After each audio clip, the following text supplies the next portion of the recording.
A relação entre os exercícios físicos e a saúde mental já é bem conhecida. Novos estudos apontam que quem pratica exercícios físicos com regularidade tem menos risco de desenvolver doenças como a depressão e a perda cognitiva, como, por exemplo, o mal de Alzheimer. Além de regular os níveis de estresse, obviamente, e também de trazer uma certa habilidade para lidar com situações novas da vida. Um dos estudos relacionou a atividade física com a queda de quadros de depressão entre os adultos. E um outro estudo apontou que a ativação dos músculos das pernas ao caminhar, correr ou pedalar é fundamental para manter a capacidade neurológica saudável.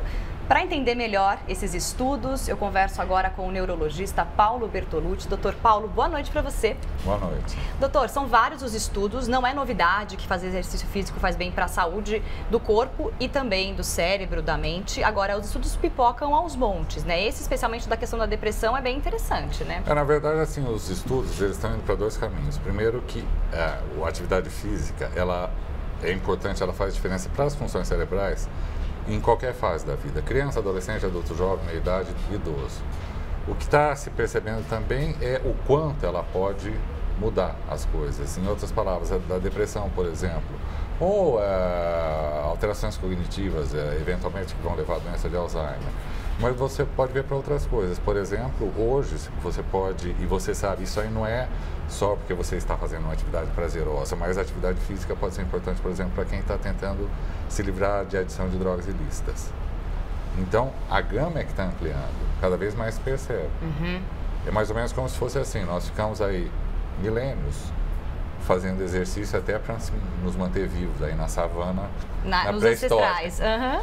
E isso foi mudando, e agora é mais ou menos como se percebesse, mas a gente não precisaria ter parado tanto assim. Sim. Isso faz diferença. O nosso corpo é feito para fazer exercício, para carregar um certo peso que a gente suporte, que subir escada, ou enfim, agachar. A gente tá. Essa outra pesquisa aqui fala dos membros inferiores, dos exercícios de perna. Quer dizer, fazer agachamento agora mudou para mim totalmente. Quer dizer, é uma coisa que além de deixar você com um corpo mais legal, fica um cérebro espetacular. O cérebro fica malhado, que é uma beleza. Mas me explica melhor, eu queria entender essa relação. Na verdade, não é uma... se você for olhar o caminhar, não é uma atividade tão simples. Ela pode se tornar automática, mas mesmo automática, ela envolve um comando muito fino, uma coordenação muito fina de diferentes grupos musculares para você alternar e fazer uma marcha, digamos assim, harmônica.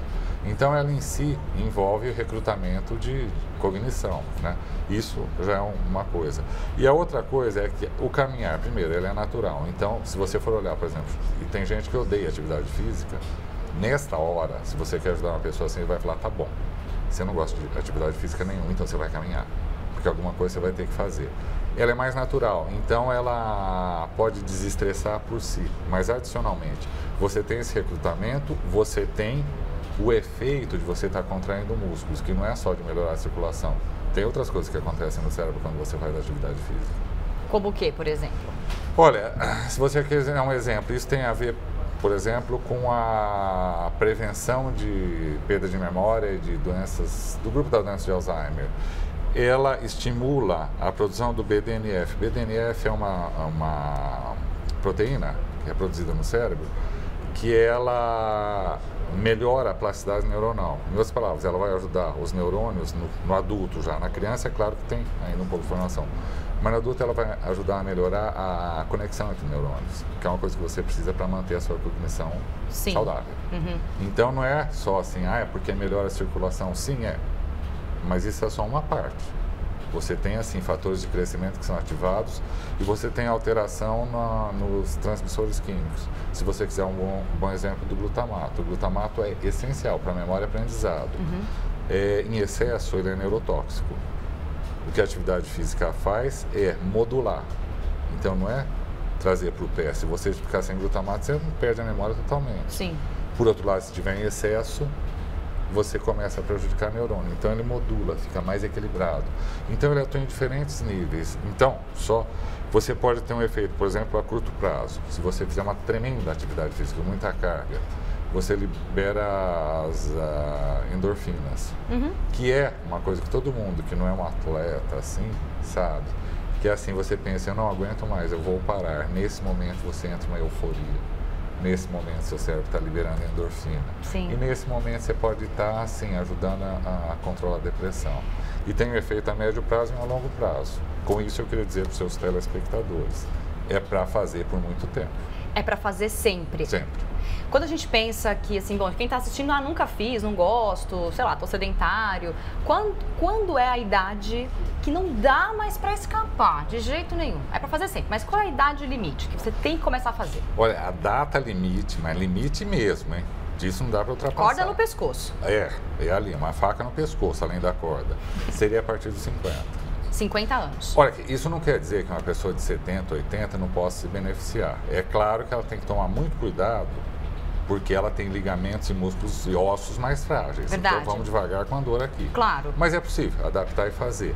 Mas o benefício nem de longe é tão bom como se ela tivesse começado aos 50. Uhum. Né? E menos ainda se ela tivesse começado aos 40.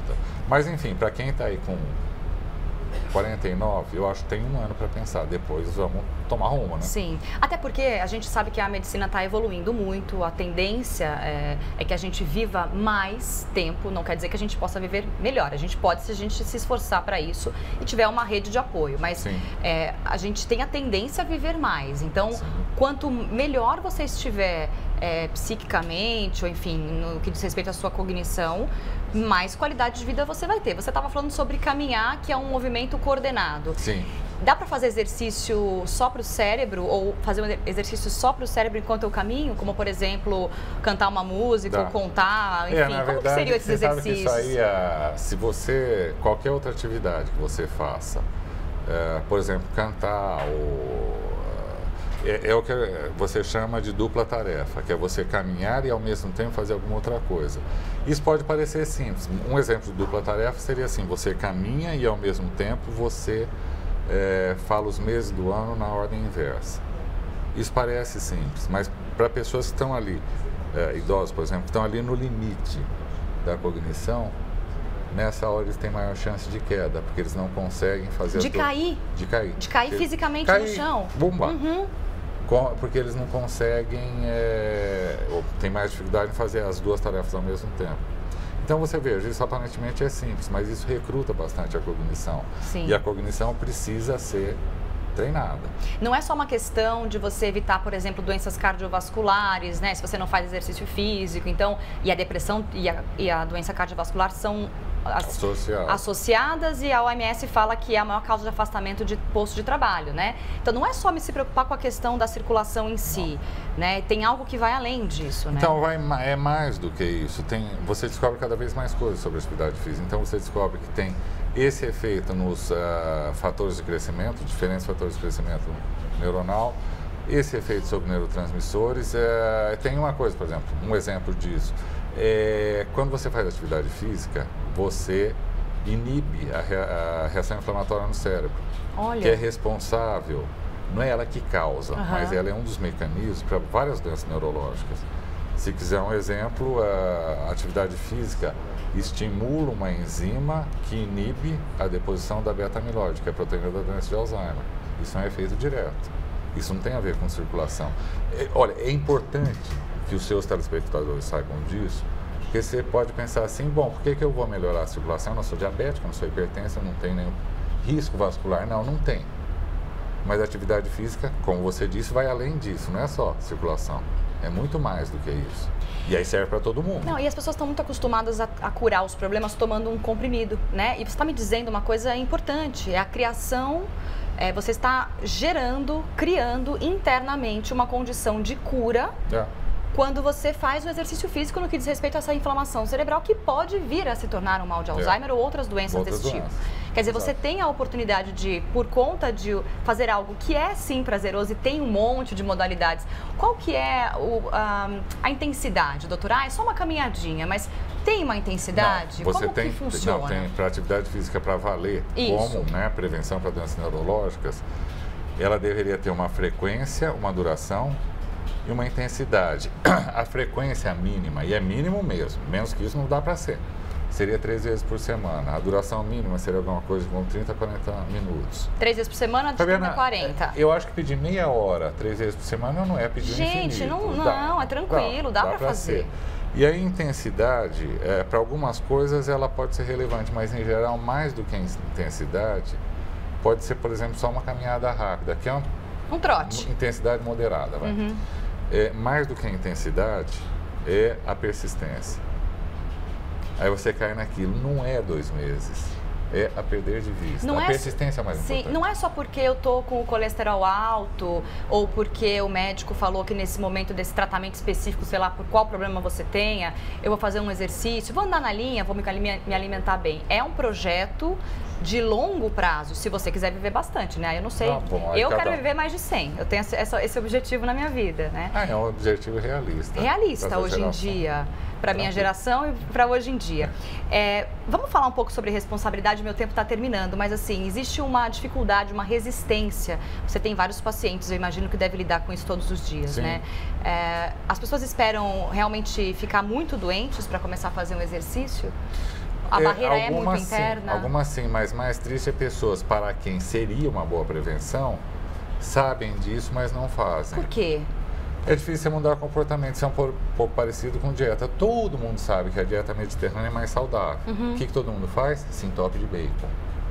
É que são hábitos, é difícil você mudar hábitos. Aí eu acho que o que cabe a profissional de saúde, amigos, gente informada, é ficar enchendo a paciência. Gente, chá ser pentelho, né, doutor? De ser pentelho. Vamos ser pentelho, Brasil. Vamos. Tem que fazer todo dia. Eu não vejo outra maneira. Você convence assim. Sim, e eu acho que é uma questão, assim, não tem muita discussão, né? Ou é isso, ou você vai ter uma qualidade de vida ruim, vai ficar uma pessoa de terceira idade que dá trabalho para os outros, né? Ou poderia dar menos trabalho para os outros se estivesse se cuidando, né? E é prazeroso o que você falou, a hora que você chega naquele ponto de, eu tô muito cansada, eu vou parar, segura um pouco. Segura porque aí você passa desse lugar. Você vai ganhando beta-endorfina. Nossa, aí quando você para, é um prazer tão grande que parece realmente que você usou alguma coisa ilícita ou uma coisa lícita que dá um efeito colateral e não é verdade, é maravilhoso. Eu ia falar isso, e não é ilícito. Exato, não é ilícito, é prazeroso. Dr. Paulo Bertolucci conversando comigo, neurologista. Doutor, muito obrigada pelas informações e bom exercício físico para você até o resto da vida. Obrigado aí pela oportunidade de falar. E para o pessoal que está aí com 49, vamos começar já, porque está chegando o prazo final. E que tem menos de 49, vamos malhar mesmo assim, que faz bem para a saúde de qualquer jeito. Doutor, obrigada.